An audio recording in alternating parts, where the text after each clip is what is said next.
Hello, we start lesson 1, part 6, diphthongs.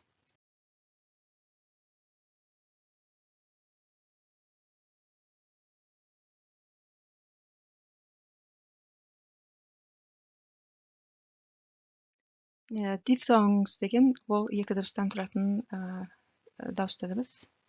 Еріндердің екі түрлі қалыпқа келіп айтылуы арқылы жасалады. Ау, оу, иә, ә. Міне, оу, ю қатар келген кезде ау болып айтылады. Our, our, flower, flower, house, pound, loud, shout, mouth, out. O, O-A қатар келіп жазылғанда көбінесе O болып оқылады. Boat, coat, road, soap, oak, oat, foam, goal, coal, goat.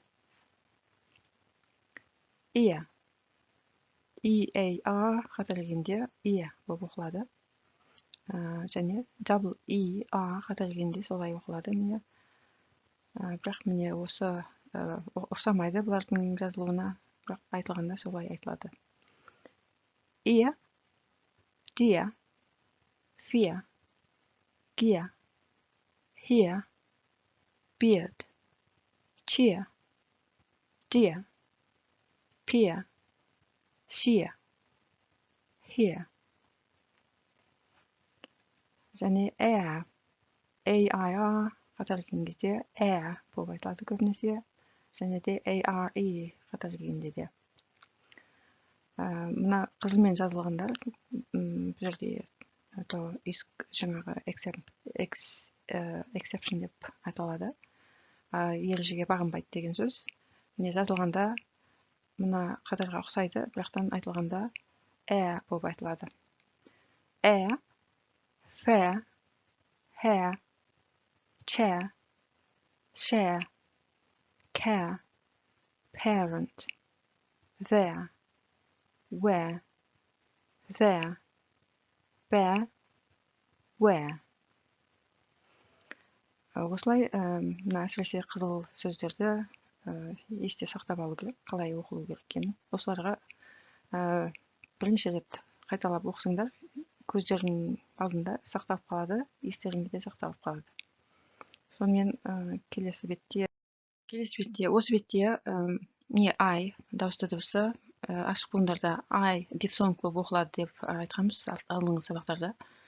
Ал осы бір топ сөздерде бұл I ашық буында деп болып көрінбейтін сияқты, дегенмен де ол I болып оқылады, дифтонг болып оқылады.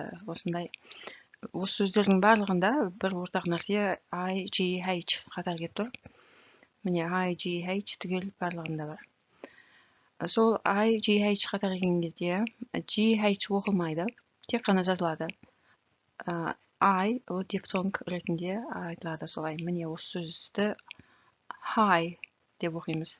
Sigh, thigh, tight, fight, light, twilight, right, night, bright, delight, night.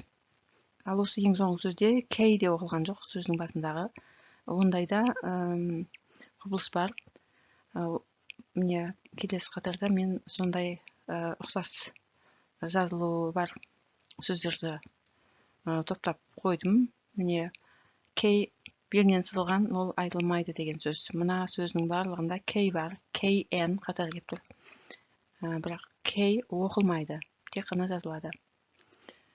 No, knowledge, knee, not, knife, night, nap, knock, kneel.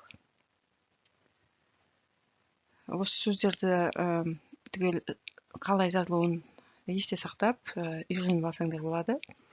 Және айтылмайтын дыбыстарды қалдырып кетпей, қатесіз жазуды да үйрену керек.